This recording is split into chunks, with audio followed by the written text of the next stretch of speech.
Jadikan sifat introvert lo sebagai kekuatan, bukan sebagai kelemahan. Di video ini, gue bakal bahas perbedaan antara introvert yang berkualitas versus introvert yang lemah.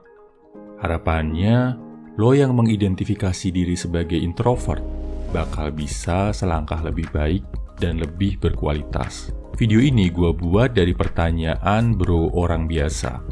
Dia bilang gini, "Gue cowok introvert bro, susah mau sosialisasi sama orang-orang, termasuk cewek-cewek. Padahal pengen keluar dari zona nyaman di kesendirian ini, pengen bergaul pula. Oke, kira-kira bisakah seorang introvert sukses bergaul, punya banyak teman, bisa dapetin cewek?" Jawabannya, bisa banget bro.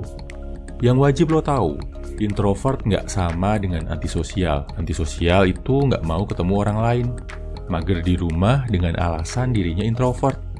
Padahal sebenarnya malas aja.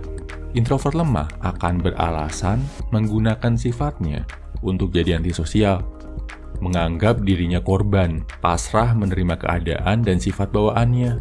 Introvert berkualitas justru akan coba cari cara gimana bisa bersosialisasi dengan orang lain sambil tetap bikin dirinya merasa nyaman. Introvert berkualitas akan selalu menggunakan sifat introvertnya untuk belajar. Gimana cara untuk menaklukkan dunia sebagai seorang introvert? Jujur, gue sendiri juga introvert bro. Bahkan dulu sempat ke arah introvert yang toksik, yang antisosial banget. Sifat ini mulai berubah ketika gue sadar ada satu metode untuk tetap nyaman bersosialisasi sama orang lain sebagai seorang introvert. Namanya metode baterai. Introvert itu bukannya nggak bisa sama sekali ngobrol atau interaksi sama orang. Dia cuma perlu energi yang lebih besar dari ekstrovert buat berinteraksi. Bagi introvert, ketemuan sama orang lain itu menguras energi. Bener nggak? Buat ekstrovert, ketemuan sama orang lain justru mengisi energi. Permainannya di sini adalah gimana caranya lo punya cukup energi buat ketemu, interaksi, dan networking sama orang lain bro. Gua anggap energi introvert tadi disimpan dalam bentuk baterai. Sebelum keluar ketemu sama orang lain, pastiin baterai lo terisi penuh, biar nggak habis di tengah jalan yang bisa bikin bad mood parah. Gimana cara ngisi baterai introvert lo? Dengan melakukan hal-hal favorit lo sendirian, misal baca buku, nonton film, main game, ibadah, dan lain-lain. Setelah lo ngerasa baterai lo cukup penuh, keluarlah dan taklukkanlah dunia bro. Awalnya pasti berat, tapi makin sering dilakuin, makin bagus pula kualitas baterai yang lo punya. Makin lo terbiasa keluar dan berinteraksi, daya tahan baterai lo akan lebih lama. Makin kuat, makin nggak cepet habis. Waktu buat ngecasnya juga akan makin cepat.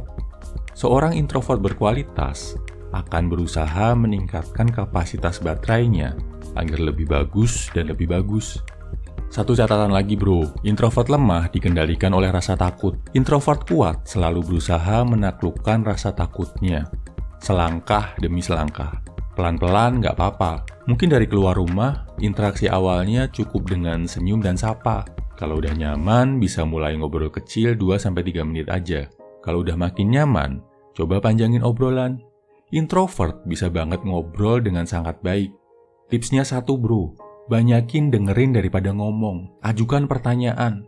Pancing lawan bicara lo untuk cerita lebih banyak. Orang lain, apalagi cewek, justru akan suka banget kalau dikasih waktu buat bercerita. Dan introvert adalah seorang pendengar yang sangat baik. Lo bisa jadi jago ngobrol cuma dengan mendengarkan dan memperhatikan. Kesimpulannya, ini langkah-langkah untuk jadi introvert berkualitas. 1. Gunakan sifat introvert lo sebagai kekuatan, bukan kelemahan. 2. Lihat kapasitas baterai introvert lo. Isi penuh baterai lo sebelum interaksi sama orang. 3. Mulai dari interaksi kecil. Yang penting dimulai. 4. Saat ngobrol, banyakin dengerin dan tanya. Dari lo, ada tips lain bro? Apakah lo termasuk introvert atau extrovert? Share di kolom komentar ya. Semangat!